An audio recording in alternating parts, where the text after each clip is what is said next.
Everyone's heard of the European Union, but what you may not know is that the largest economic union in the world, geographically at least, is actually right next door. Vladimir Putin said it would become a bridge between Europe and Asia.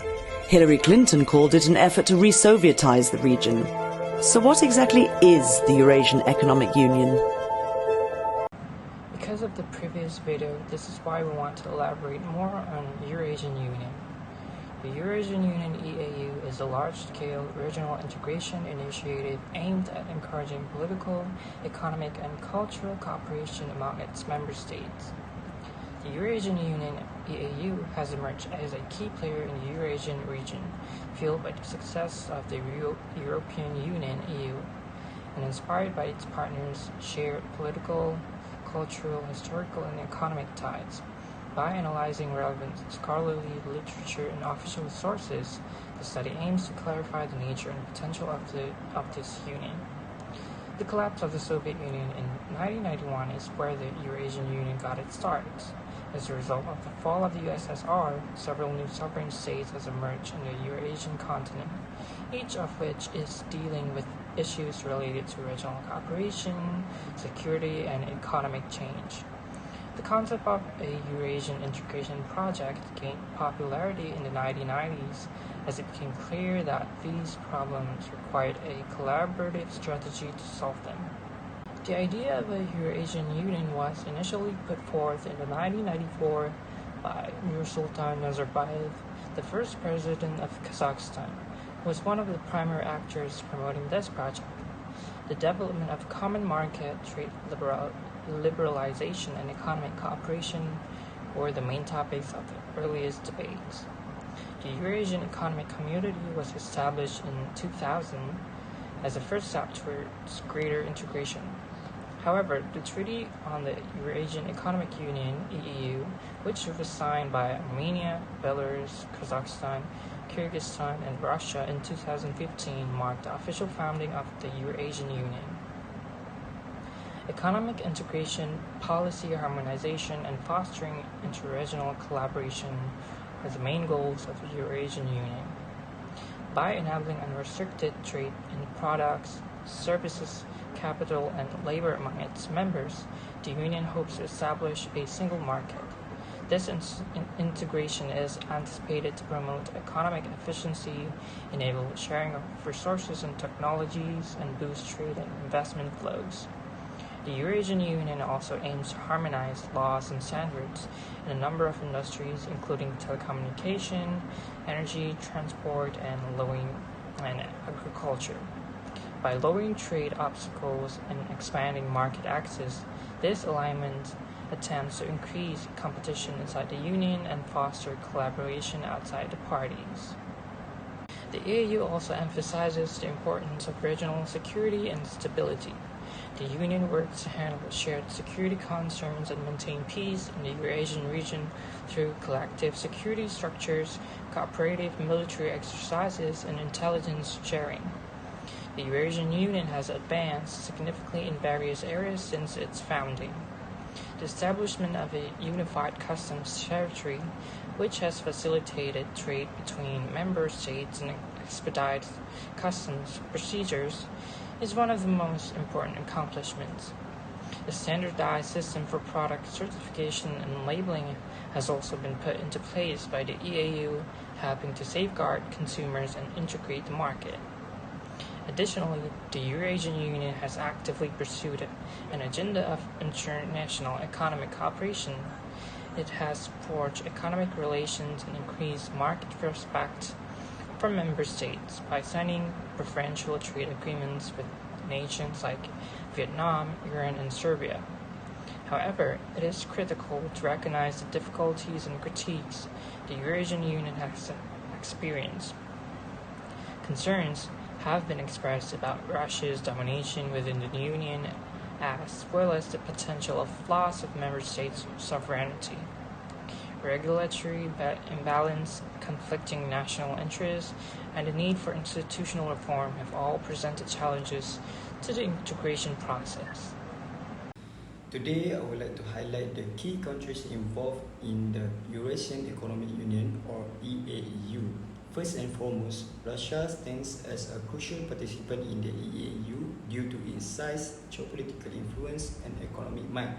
As the largest and most powerful member, Russia plays a pivotal role in shaping the organization's policies, promoting economic integration, and fostering regional cooperation. Russia's participation is instrumental in determining the direction of the EAEU and has contributed to the growth and prosperity of the larger Eurasian region. Through its economic strengths, trade expansion, integration initiative, and geopolitical influence, Russia has not only benefited its own economy but also supported the economies of other member states. Armenia, since joining the EAEU in 2015, has experienced notable economic and strategic advantage. Actively participating in the EAEU's economic integration process, Armenia has improved its economic links, gained access to the new markets, attracted international investment, and enhanced its energy security. The country's involvement in the EAEU has also promoted social welfare, regional collaboration, and diplomatic ties, making Armenia a crucial player in the development of the Union. By benefiting from deeper economic ties across the greater Eurasian area, Armenia has strengthened its economy, commerce, and regional stability. Belarus, as one of the founding members of the EAEU, has significantly contributed to advancing economic integration, regional collaboration, and ensuring its own economic stability. Through its membership, Belarus had witnessed improvement in economic cooperation, trade growth, and industrial collaboration, which have enhanced the stability and diversification of its economy. The EAEU has also supported geopolitical alignment, regional stability, and collaboration in the energy sector, further benefiting Belarus. By utilizing its EAEU membership, Belarus continues to deepen its economic links, guarantee energy security, and contribute to the growth and stability of the larger Eurasian area. Kazakhstan, one of the largest and strategically positioned members of the EAEU, joined in 2015 and has played a crucial role in advancing economic integration, regional collaboration, and sustainable development. Its advantageous geographic location, dedication to infrastructural development, and active involvement in regional diplomacy have greatly benefited the EAEU. Kazakhstan has experienced significant advantage in terms of trade liberalization, market access, and economic diversification. Moreover, it has played a significant part in promoting the prosperity and stability of the broader Eurasian region. Lastly, Kyrgyzstan's membership in the EAU has provided significant geopolitical and economic benefits for the nation. Since joining in 2015, Kyrgyzstan has actively contributed to the EAU's economic integration efforts and has benefited from improved market access, increased trade opportunities, and infrastructural development. Union membership has also encouraged labor mobility, social welfare, and agricultural and regional cooperation in Kyrgyzstan. As an active member, Kyrgyzstan continues to profit from and contribute to the economic integration and growth within the EAEU and the larger Eurasian area. In conclusion, the participation of Russia, Armenia, Belarus, Kazakhstan, and Kyrgyzstan in the Eurasian Economic Union has proven to be highly beneficial for their economies and strategic interests. Through economic integration, regional collaboration, and mutual support, these countries have not only enhanced their own prosperity but also contributed to the growth and stability of the broader Eurasian region.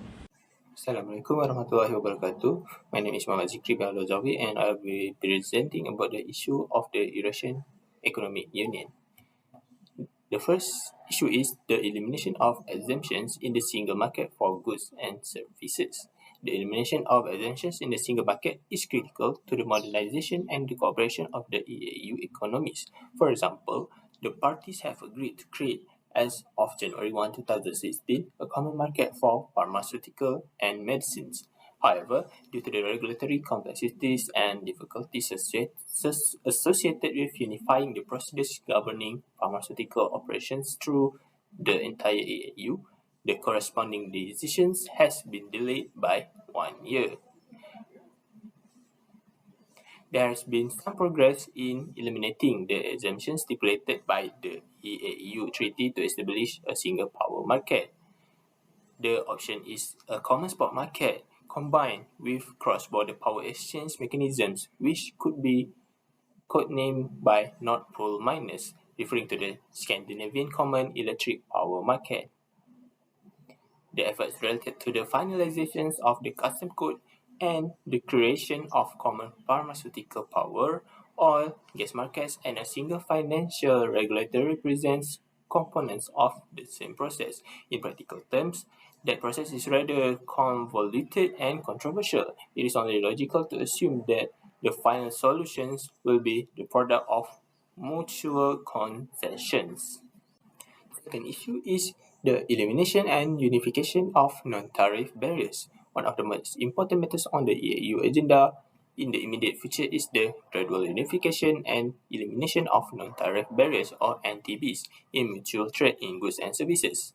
Non-tariff barriers place a significant burden on mutual flows of goods and services between EAU countries, which reducing the overall efficiency of the common market. NTBs can be conveniently divided into two groups.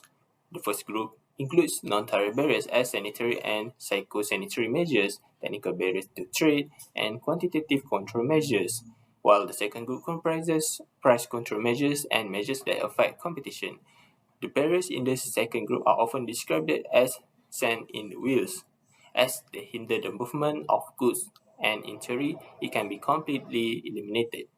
These non-tariff barriers have the most negative impacts on trade. This is attributable to the large size of the Russian economy and to the fact that Russia relies on trade within the EAU less than it does on trade with the rest of the world. And the last issue is recognition and relations with wider international partners. The Russian-led integration process in Eurasia has been closely observed by regional and international actors, and Russia's role has been highly criticized in the crisis in the Ukraine. The USA and Europe has labeled them as an attempt to reintegrate the post-Soviet countries into a Soviet-type union, and they warn that the post-Soviet states not to join that union. EU has warned that any member joining the CU will not be considered for a free trade agreement with the EU because the success of the CU and its further expansion and integration will affect the EU's Eastern Partnership Initiative, in which the EU could not offer the membership but could provide economic incentive for promoting closer relations with EU member countries. Hi and Assalamualaikum. My name is AMIRAH'IZZATI and I will present for the causes of the Eurasian Economic Union. The first cause of the Eurasian Union is economic integration in former Soviet territories. Economic integration at the global, regional and sub-regional levels is considered an important initiative to achieve economic growth and development. And this formation of the EU is seen as a step towards better economic growth and success among selected post-Soviet countries. It is to create a common market similar to the European Union, EU, for economic integration in the former Soviet territories. It aims to restore the USSR in its former territories in some form or another, starting with economic relations and then depending integration to include politics, security, and culture. Next, the second causes of Eurasian Economic Union is the vision and perspective from leaders of Belarus and Kazakhstan. According to Kazakhstan leadership, the Eurasian Economic Union is the next step on the path to economic integration following the creation of a free trade zone in the CIS, the formation of a custom union, and the common economic area. From the beginning, Kazakhstan leadership has insisted that future Eurasian Union will have only an economic orientation without any interference from political sovereignty. And the President of Kazakhstan emphasized the intention of integration on the basis of economic parliamentarism, as well as the voluntary nature of this unification on the basis of equal rights, non-interference, and upholding the sovereignty of the country as well as the country border. The President of Belarus also welcomed the Russian initiative but stated that relations between member states should be based on equality and mutual benefit. The President of Belarus' main interest in joining the Russian is to get the guarantee of a stable and regular supply of Russian oil and gas at discounted prices, preferential treatment in custom duties, access to loan and preferential terms and other economic benefits. However, Belarus become worried about the latest development in Russia, especially the economic crisis. The third causes for the existence of the Eurasian Union is to develop a more advanced and deeper version of the SES. The Eurasian Economic Union is not a new project or negatory, but it's a more advanced and deeper version with a closer level of integration and with different features to create a common macroeconomic, monetary, financial, and tax policies for the member states. This union differs from its predecessors in many respects as it is a deeper level of integration that not only promotes a free trade area but also sets exceptional tariff on imports and unifies product quality and other standards. It has the written rules, regulations, laws, and procedures necessary to run the trade union effectively. It has developed a number of necessary bodies and institutions following the EU model for efficient policy implementation and operation. Hundreds of civil servants has been recruited and trained, and a regulatory framework has been put in place to ensure that capital, labor, and goods move freely and efficiently among member states. The last causes of the Eurasian Union is the political, economic, and strategic benefits for Armenia and Kyrgyzstan. One of the reasons for Armenia's decision to join the Moscow-led EU is that it fosters close ties with Russia, keeping Armenia against its neighbor, which is Turkey and Azerbaijan, which have a long-standing historical and territorial dispute, making it dependent on it for support from Moscow. Armenia also wants assurance that it will get a stable supply of oil and gas from Russia at discounted price. After becoming disillusioned with its EU allies, it sacrificed its associate membership in the EU and decided to join the EU, which have been heavily criticized by the public. Meanwhile, Kyrgyzstan joined the EU for two main reasons, which is political, military, and security concerns, and also trade and economic concerns. I will continue with the effects towards the involved country. The first one is Kazakhstan. Through the EAEU, it has improved coordinations and integrations of economic policy across member nations, and the EAEU has contributed to Kazakhstan's economic stability. The EAEU has aided Kazakhstan infrastructure development by offering more access to resources. This has aided in the constructions of transit networks such as roads, trains, and pipelines, which lead to increased trade and economic growth. Secondly, Armenia. Armenia will have a lot of freedom under the agreement to decide whether areas of further collaboration with the EU are compatible with its membership into the EAEU. By joining the EAEU, Armenia strengthening democracy and the rule of law, improving public administration, and bolstering market institutions are this region's top priorities. Thirdly, the Belarus. The economic consequences of entering the EAEU appear to be mixed. Belarus joined the EAEU primarily to gain access to much-needed financial resources and cheap energy from Russia. During the years 2012 to 2015, Belarus benefited nearly $7.5 million from oil and petrol prices alone. Russia's energy assistance helped Belarus recover from the 2011 economic crisis. Lastly, for the Kyrgyzstan, one of the positive effects is access to resources. Kyrgyzstan is a resource-poor nation, and becoming a member of the EAEU has granted it access to resources from other member states, which could strengthen its economy and promote development. For the negative side, loss of sovereignty. Being a member of the EAEU means that Kyrgyzstan must accept decisions made by the Union, which could limit its sovereignty and ability to make sovereign decisions. Overall, the effects of the EAEU on Kyrgyzstan are a mix of positive and negative, and the future impact of the Union on the country remain uncertain. For the effective towards the world between Eurasian Union and China, even if relations with the West are most contentious, China is likely the Eurasian Union's primary prospective partner, and is particularly important for Kazakhstan and Kyrgyzstan. China has looked to the EAEU as a way to access new markets and expand its economic reach in the region. As a result, China has been increasing its trade with EAEU member states. The EAEU have been viewed by some as a potential competitor to China's Belt and Road Initiative in Eurasia. Compared to the Eurasian Economic Union and European Union, The majority of Western reactions to the EAEU have been unfavorable. US authorities are dismissive or contemptuous. The Eurasian Economic Union was created with the intentions of serving as a Eurasian alternative and potentially partner to the EU. Influence beyond the region, which both the EU and EAEU have significant global influence, particularly in their respective sphere of influence. In terms of trade, the EU is the world's largest trading bloc, and the EAEU is a significant player in its own right, particularly in the field of energy. The two organizations have differing approach to trade, with the EU prioritizing free trade and the EAEU favoring protectionism and state intervention. In conclusion, the Eurasian Union has emerged as a significant regional integration initiative in the Eurasian region. Since its establishment, it has made notable strides in promoting economic cooperation, facilitating trade, and harmonizing policies among its member states. By creating a common market and fostering the free movement of goods, services, capital, and labor, the Union aims to enhance economic competitiveness and stimulate growth within the region. The Eurasian Union also serves as a platform for political dialogue and collaboration, allowing member states to address common challenges and pursue joint solutions.